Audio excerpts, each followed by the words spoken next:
far would you go to truly understand someone else's reality? And what happens when the mask that you put on changes the way the entire world treats you? Did your image of the black people change? Yes, of course. I never knew, mainly what I learned was I never knew the extent that discrimination and injustice is in this country, and that being black is really hell. And yet I found so many rewarding experiences also. And well, I can't imagine the suffering that the black people have gone through. I mean, one can't, because I just got a glimpse of it. Imagine waking up tomorrow, stepping in front of the mirror, and looking at a completely different person. Not a disguise, not a costume, but a permanent chemical transformation of your physical identity. In 1968, a woman decided to do exactly that. She didn't do it to escape. She did it to step directly into a living nightmare. Her name was Grace Halsell.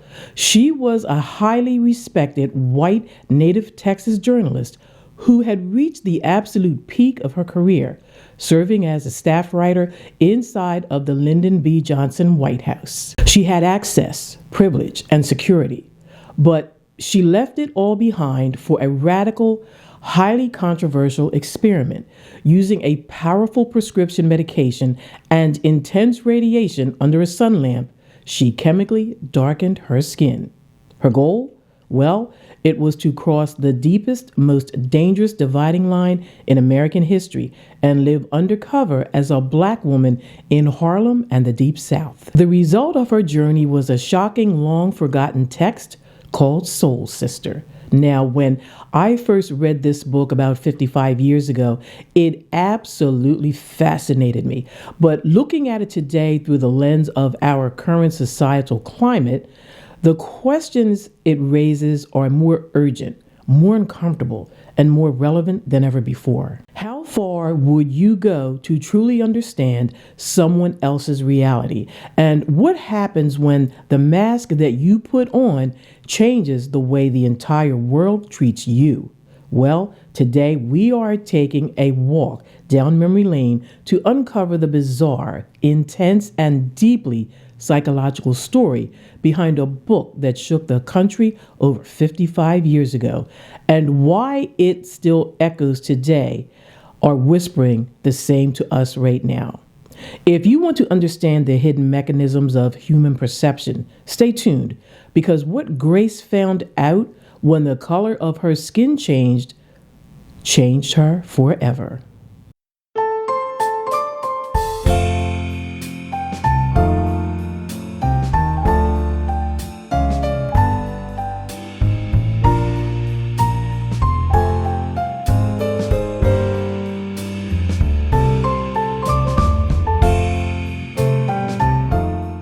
Understand why someone would take such a monumental risk, we have to look at the psychological state of America in late 1968. The country was grieving the assassination of Dr. Martin Luther King. Cities were burning. The divide between black and white Americans wasn't just a social gap. It felt like a canyon filled with mutual distrust and growing anxiety. Grace Halsell realized something very profound. As a white woman, she could interview people, she could research, she could write columns, but what she would never truly know was the psychological weight of walking down a street in a completely different body. She felt that traditional journalism was failing because it lacked absolute lived empathy. But how do you cross that line? Grace consulted with dermatologists. She began taking a powerful medication called vitiligo pills, normally used to treat skin pigmentation loss paired with hours of daily exposure to ultraviolet sun lamps. Slowly, day by day, her skin darkened to a deep brown. She changed her hairstyle, altered her wardrobe, packed a single suitcase, and walked out of her comfortable life. Sun did make a drastic change in the color of my skin day by day, until one day I looked in the mirror and saw a black woman. I did change my eyes by the use of dark contact lenses, and I did change the style of my hair. In 1969, when this book hit the shelves, it completely fractured public opinion, ignited a firestorm of media controversy, and challenged the very boundaries of journalism. It was called Soul Sister. The premise sounds like something straight out of a modern viral internet experiment, but it happened over 55 years ago. A white Texas-born journalist, a former White House staffer named Grace Halsell, used a cocktail of prescription drugs and ultraviolet radiation to chemically change the color of her skin. So for 6 months, she lives a double life, crossing the color line into Harlem and the Deep South to find out what happens when the world suddenly strips away your privilege. Is there any particular thing that you found as a black woman in that experience as the foundation of racism in this country? Well, I think that sex plays a great deal a role in it, and I think this, we kind of shy away from using that word, but I can't think of a easier way of expressing the idea that the white man has traditionally said that black is bad, it's forbidden, the so-called forbidden fruit, it's the old taboos, you're not supposed to touch.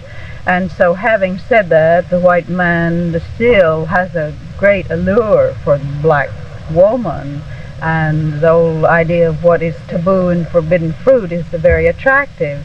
So while the white man has said nigger, nigger, nigger all day, he's practiced the nighttime integration. And so this is very insidious sort of thing, and it's something we haven't faced up to in this country. Now, when I first read this book as a child, it felt like a fascinating piece of history. But reading it today, well, it feels like a mirror reflecting the exact same cultural anxieties we are wrestling with right now. The backlash for Soul Sister was immediate, and it came from all sides. Now, while many white readers were deeply uncomfortable with her exposure of daily casual cruelty in American society, they accused her of sensationalism, wanting to bury the reality that she had uncovered. The most profound criticism came from black intellectuals and writers of that era. They asked a question that we are still asking in our culture today.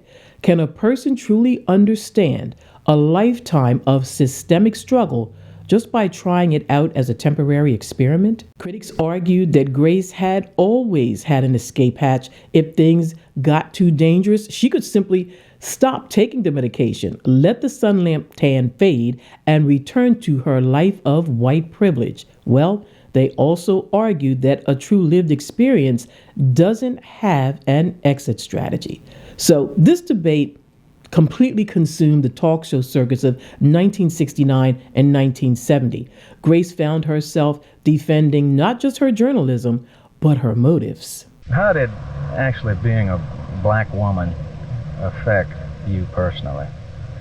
Well, How did it change you? Well, I think it changed me for the better. I think that I can say that I live in a bigger world, a fuller world. My search has been for understanding and knowledge, and I did travel in different countries to try to educate myself. And I think that my experiences as a black woman were the most enriching and rewarding experiences that I ever had. I learned a great deal.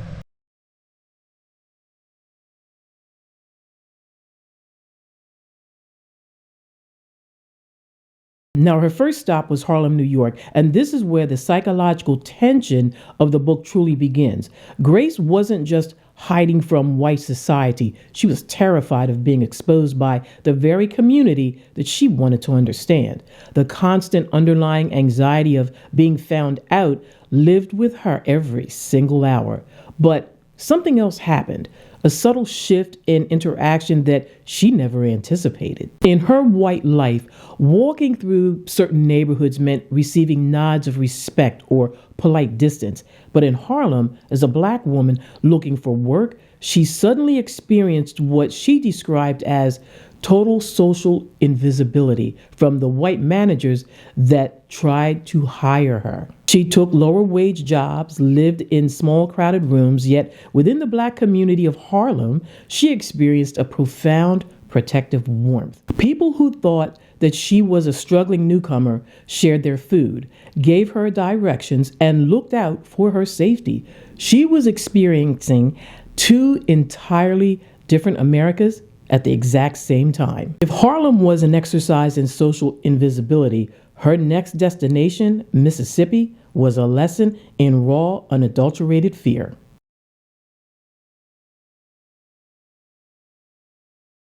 Moving into the Deep South under a false identity in the late 1960s was an incredibly dangerous move.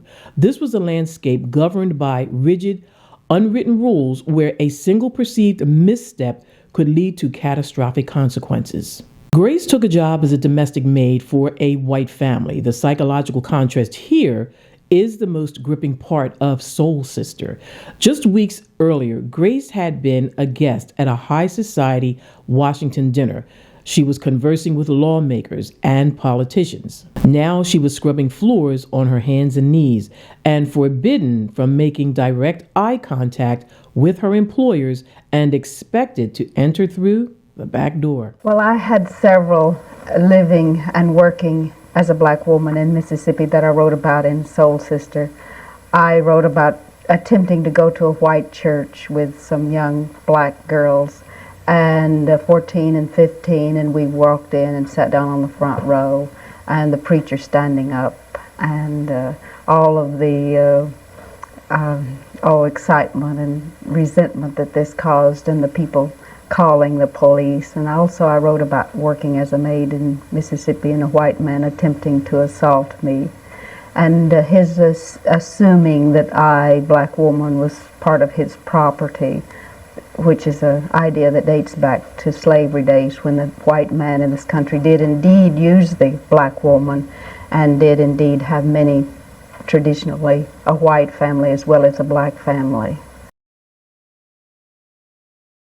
Now, in her writing, she describes the paralyzing anxiety of how realizing quickly human dignity can be stripped away based entirely on an external label.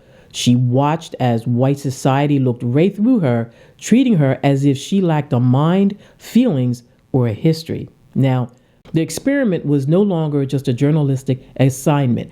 It was becoming a heavy psychological burden that began to break her own self-defense. Grace Halsell eventually ended the experiment, allowing her skin to return to its natural state, and published Soul Sister in 1969. The book became an instant sensation, sparking intense debates about race, empathy, and the ethics of journalism. Critics argued over whether a person could truly understand a culture just by temporarily visiting it, while others praised her bravery for exposing realities that white America refused to see. Now, when we look at where we stand today, it makes you wonder, how much has truly changed? We live in a world with more communication tools than ever before, yet our divisions, our anxieties, and our misunderstood feelings often feel just as deep as they did in 1968. Grace's journey reminds us that true empathy requires us to get uncomfortable. It requires us to step out of our safe spaces and look at the world through a completely different lens. This book was a major piece of my childhood reading, and returning to it now has been an eye-opening experience. But I want to hear from you.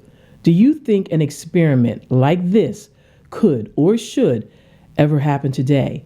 Does firsthand experience change a person's perspective in a way that regular observation never can? Looking back at Soul Sister 55 years later, the book forces us to confront a heavy question about our modern world. Today, we see people online trying to step into other people's shoes for clicks and trends or social commentary. But Grace Halsell's journey shows that crossing these lines is not a game.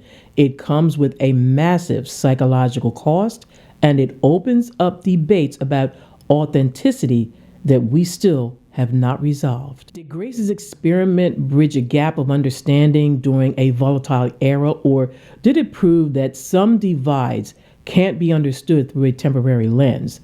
This book was a foundational piece of my early reading, and seeing how its core questions still dominate our headlines today is absolutely overwhelming. But I want to know what you think. Is first-hand immersive journalism like this a powerful tool, or does it cross an ethical line? Listen, folks, please, let's keep this conversation respectful, deep, and constructive. Now, if this walk down memory lane gave you something to think about, please consider hitting that like button and subscribing to the occasional commentary. This is where we explore history, culture, and the untold stories that shape our world today.